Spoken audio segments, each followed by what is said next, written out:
Welcome, everybody, to Casting for Two, the podcast with your host, this random guy named Chris. We're looking into replacing the host, and I mean me. Welcome, everybody. This is episode number 112. 112. Before I get into today's guest, as always, I would like to thank Comic Bento for sponsoring the podcast. Comic Bento is one of those monthly subscription boxes that you get every month because it's a monthly subscription, like I said. And but the catch is it's filled with graphic novels, and they're all great. And I'm looking forward to my December box. And everybody go click on the link in the description and subscribe because it's an awesome service. And so also this is the last episode of 2015 with the holidays coming up and my work schedule being the way it is. I figured, you know what, why not, take some time off from the podcast. But don't worry, I will be back in the new year. Look for more awesomeness. And thank you, everybody who listens. And for new listeners, thank you for being here. My guest on today is I'm so addicted to Bar Rescue, and he's on it.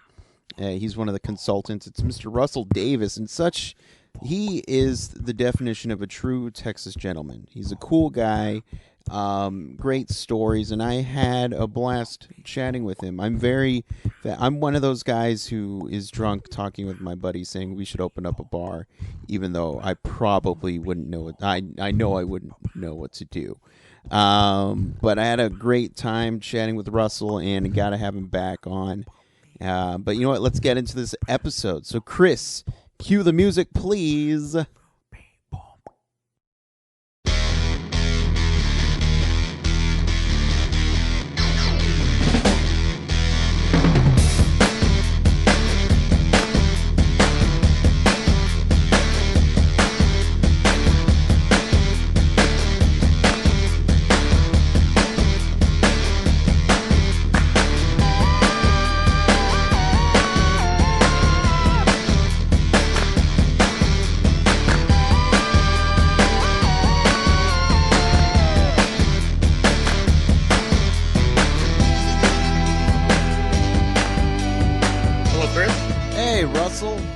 How's it going? Sorry about that, my friend. No worries at all. It's going good, and how about yourself? Not too bad. Just sitting here writing some stuff down on my notepad. I figured when I die, people are going to find just stacks and stacks of notepads with crazy writing on it, and that's all I've been doing. Right on. See, I usually I carry one of those mini composition notebooks in my back pocket at all times, just in case, like I get a short film idea or something, and then I write it in there. I've got a little moleskin I carry as too, man. Especially like being a world traveler, there's nothing better than like having a little notepad, whether it be like to write down directions somewhere or like to like hand something to somebody, like a note whenever you're somewhere in your back pocket. Right. It's handy. Yeah. It's I can't wait for the day when I graduate to a moleskin cover, though. Can you hear me all right? Yeah, I can hear you. Can you hear me all right? Yeah, absolutely. Awesome. So this is a very loose show. Thanks for having me on. Oh no, absolutely. Are you kidding me? I'm addicted to Bar Rescue and bar life in general. I'm so sorry on both accounts. Yeah. No, it's so funny because whenever Bar Rescue's on, it's like, okay, well, there goes 12 hours. Even if I've seen the episodes, like, well, I guess I have to watch them now. But I'm very excited because I've never had a mixologist on the show before, and I'm just kind of wondering what led you down that path. Impressing women. Yeah. Okay. All right. I mean, That's what I say. You know, it's kind of a joke. Maybe it's a little bit more true than anything, too, sometimes, Right. because I always wanted to live a little cooler and different of a lifestyle than being in a cubicle. But when I was growing up, I had this fascination for the movie Cocktail, and so Hmm. of course, when I went to college, I wanted to be a bartender to work my way through college because I wasn't lucky enough to just have it being all paid for, and I ended up falling in love with the bar scene more than anything. And, I would study bartending, study all sorts of stuff. And this is, we're talking 2001, 2002, 2003. Hmm. And got to the point where I was becoming quite a bartender. And at the same time, I was that young, cocky, son of a bitch, really. And I would really kick his ass if I were him and I met him in a bar now. But uh, yeah, I kind of was him for a long time, and I became a little bit of a showman, and was throwing bottles around and doing that kind of thing. And I've hit a couple of brick walls in my career where I was tired of it and I left it. And on one of the comebacks. I ended up moving over to one bar that was becoming this mixology bar Hmm. in the for one of the first ones in Texas, if not the first one. And it just so happened to be the same owner of a high volume, crazy nightclub that I wanted to work at. So I felt that I was getting a job there to work my way into the other bar. And then started really studying it. No one really knew where we were in Texas at the time, that kind of stuff. So we were getting training from being online or the brand ambassador of a liquor company that may come through the area at the time. Hmm. And I remember this one moment where I was looking out of this crowd on a busy Friday night, and the the the drinks were being pumped out, amazingly and fresh with these crazy ingredients that were classics that hadn't been done in years that I thought were bullshit, and for many years before, and and it were being done quickly, and I was still throwing my balls around and seeing how happy the customers could be in that situation. I realized that was really more of the apogee of being a bartender. That was much more of a rock star than any of the times that I had been slinging, your basic whatevers and who cares to the customers and just trying to make myself look good. You know? Yeah. Okay. That's a very long answer. I apologize.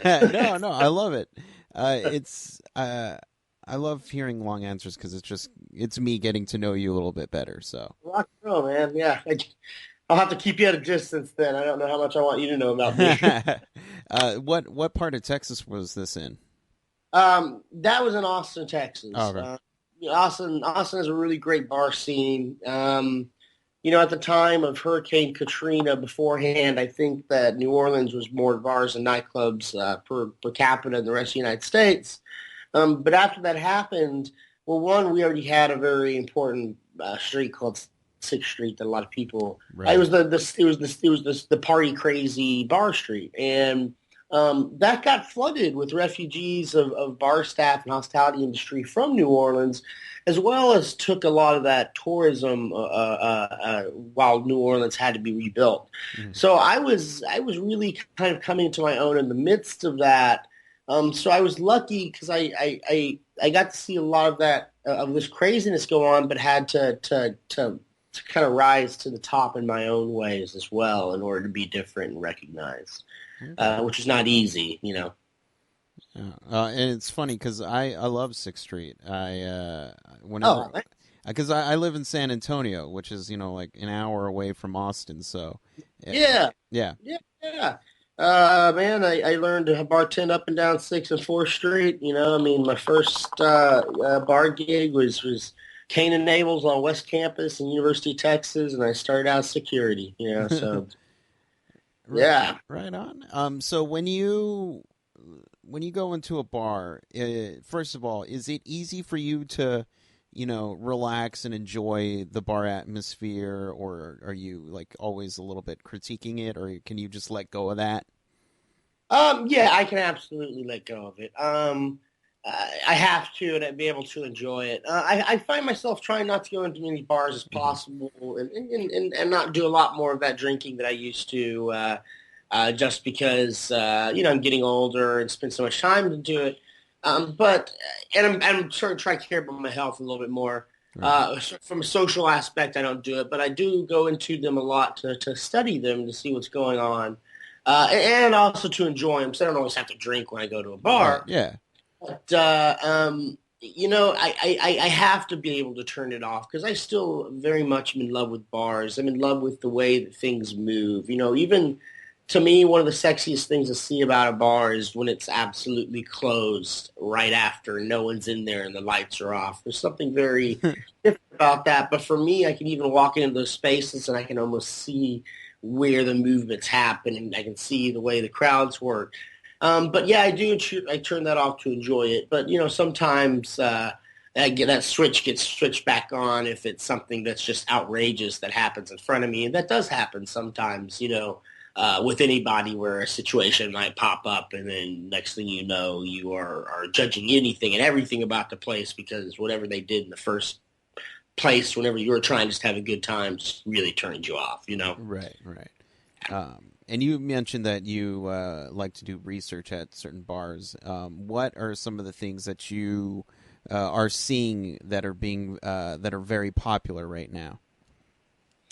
Well, it's interesting because I haven't been doing a lot of research in bars lately, Hmm. so much as research on the road, traveling around and going off the grid internationally, trying to research drinking culture in obscure and varieties of ways. So I find myself almost finding more trends online and doing that through Facebook and talking to my friends. And then when tracking down something, I'll go and see something kind of cool. But now I'm seeing, but now what I'm trying to study more than anything is that stuff that really no one knows about, Right. that's never going to be a trend, possibly, but it's something that is undiscoverable in a tribe in the middle of, Central America. But right now there's been something that I've found that's kind of controversial, Okay. but I see being done, and that's making house-made fermentations of things to go ingredients into cocktails. Things such as fermented syrups Hmm. that might go into a certain kind of cocktail, and actually some of these people started uh, uh, uh, utilizing some of these recipes like styles of chicha and fermenting, pineapple juice in house and then using this house fermented pineapple juice in drinks. Hmm. And I love this. I think it's amazing. But I think we need to be a little bit more responsible in the understanding of the legalities that can be violated by doing these type of things. And before these things need to be promoted in this sense, and everybody getting excited and printing these recipes, I think people should worry about getting some of these beverage control laws changed in these states so that these people aren't essentially violating the law when they're creating something that's fermented and creating alcohol and adding isn't a drink into the cocktails. Because many states, depending upon how their laws are written, that's illegal to do. Hmm. Yeah, without Okay. proper licensing. Okay. Okay. Okay. Which I love bars, but I haven't seen any of this. What places have you seen this? Like mainly in the Well, state, I would. like. I'm gonna have to keep that on the DL because I'm Oh, not okay. about to get anybody in trouble. Yeah, yeah. You didn't hear? No, I didn't hear anything. But Right. that no, that's it. See, I like knowing this stuff because I mean, I like I said, I'm a guy who goes to a bar, drinks, and leaves.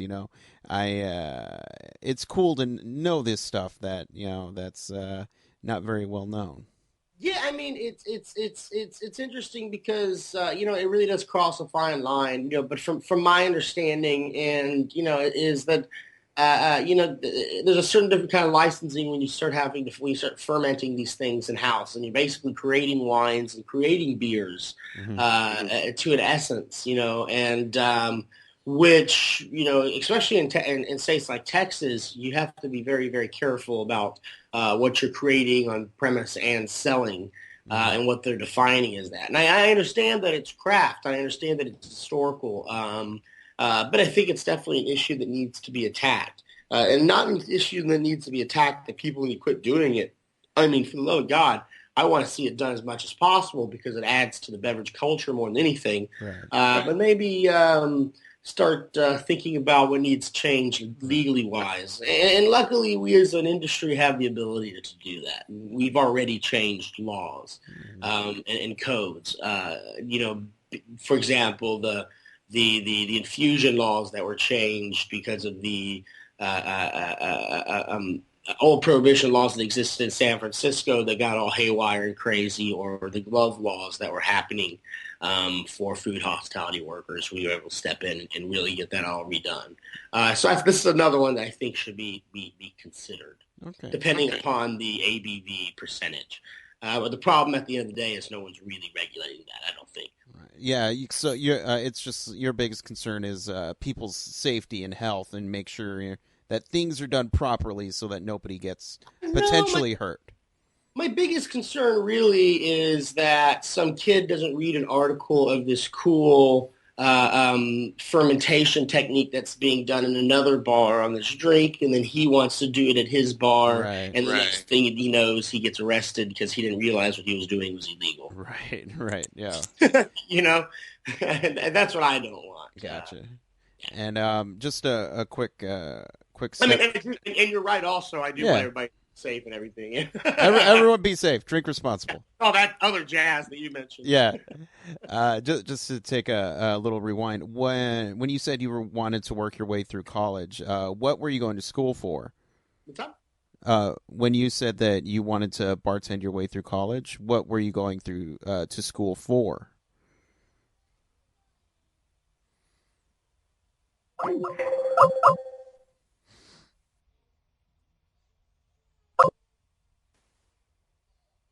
Hello? Yeah, can you hear me? Oh yeah, yeah, you're back. Okay. Random drop. No, I was just saying, when you were going to bartending your way through school, what was it that you wanted to were going to school for? I was going to school for theater and dance of all things. Okay. Yeah, I never pursued it out of college. Tell you the truth, never really pursued it in college either.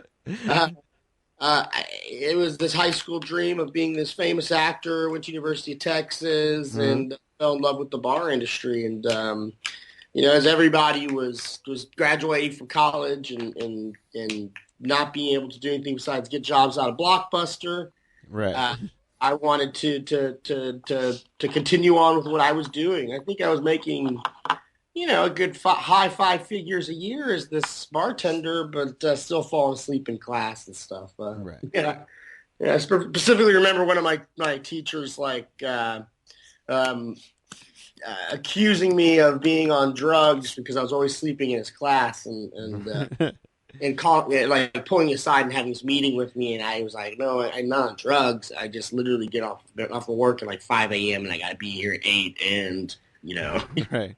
you're just Right. an ass." Wow, that's kind of funny. You're on drugs because you're always sleepy. Well, I mean, Yeah, well, some drugs do the opposite effect. yeah. You But should see whatever. the drugs that I come across, my friend. Yeah. Happy that I'm sleeping right now. And so how did you get involved with Bar Rescue? I the nightclub and bar awards. With the nightclub and bar show in Vegas, which is the longest, oldest running, and used to be the biggest. It might still be the biggest. I'm not real sure. Bar convention and trade show in the world. I had always wanted to be their bartender of the year, and 2010, 2011, and John Taffer was the one that created that organization, Hmm. or that spearheaded a lot of that organization, and I had. Uh, wanted to be bartender of the year, and I had worked hard. Got ranked top 3 in 2010 and top 3 in 2011, but still lost. I was moved out to San Francisco in 2000, right after 2010, and luckily finally won it in 2012. Yeah. Funny thing, Bar Rescue was interviewing everybody for candidates for Bar Rescue for the first season in 2011 at the show. And I got rejected. I guess they didn't like me as a possible expert. Okay. And so I never really thought about it. To tell you the truth, I was a little bitter because I would watch the show and it was doing so well, and I was like, oh man, I should be on there, Yeah. I just kept on doing my thing. Won Bartender of the Year. Also, when I was at Rick House, we won Top High Volume Cocktail Bar in the World at the same time. So I was really at the top of my game, and I was doing some consulting company with some great liquor brands, and keeping busy and just living that lifestyle. And which that lifestyle is very interesting too at the same time, because right now the best thing I could describe these mixologists that are really traveling and getting out there and also having their home bases. It's kind of like being comedians that are on the road. Some of these people are living on their cars. Yeah. But yeah, after I was coming out of Portland, and after doing some bartending competition and driving home, and got a phone call from Bar Rescue, and I thought it was funny because this was like 2 years later, and they asked me to come, so that I was someone they wanted, and asked me to do a little online audition, but it's kind of weird in the back of my head. I knew it was like, okay, I know you guys want me now. Yeah. So you know what? We changed our minds. We like you after all. Yeah. Skype with us. And so then they did, we ended up doing a couple shows that turned into 18 episodes later, There we go. And it's amazing on that show because I love the passion everybody has on that show, from Taffer to you to the cooks, the experts that come in. It's what I think really draws me, because, when Taffer or you or anybody's yelling at somebody, I don't feel like it's coming from a mean place. It's just because you guys are so passionate. You want to see it done right. Yeah, I mean, I'll be the first person to tell anybody, I never want to yell, Right, yeah. Yeah, and it's don't get me wrong, it's the same thing that I've gotten in trouble with the relationships, being just such a passionate man, and but I am, and the people that we bring on the show just so happen to feel and are the same way, and I think that really resonates in people that are successful in the culinary industry, being chefs or waiters or bartenders.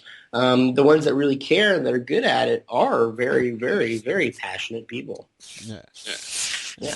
And so what I'm going to do is I like to give people the floor. If there's anything you want to plug or talk about, you most certainly can. It's your time.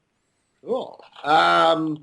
Well, Chef Brian Duffy and I have Chef Brian Duffy and I from Bar Rescue have a podcast coming out called the Road Rash Podcast. It'll be dropped right before Christmas. We'll be releasing it weekly every Tuesday. Got a lot of cool things going on that, with a nice little comic book that'll be going with it as well. Stay tuned for anything else that you'll start seeing. I have a lot of things in pre-production that's in the works right now, and a lot of cool projects that I'm really excited about. If you're looking to find me anywhere, you can find me on Twitter and Instagram, which is at Mr. Russell Davis, and my name's spelled Russell, 2 S's, 2 L's, Davis, so Mr. Russell Davis. And my company's called Unlimited Liabilities. Go to unlimitedliabilities.com, sign up for our email address, and just stay tuned, because, guys, we have a lot of cool stuff happening this year. There we go. Well, Russell, I feel like I have to let you go. No worries. And just for having me. Sorry about running a little late. No worries. Keep doing what you're doing, and maybe one day I can get a drink from you. Absolutely, man. I'd love to share one with you as well. Sounds good. You have a wonderful day. All right, man? Take care, my friend. All right. Bye-bye.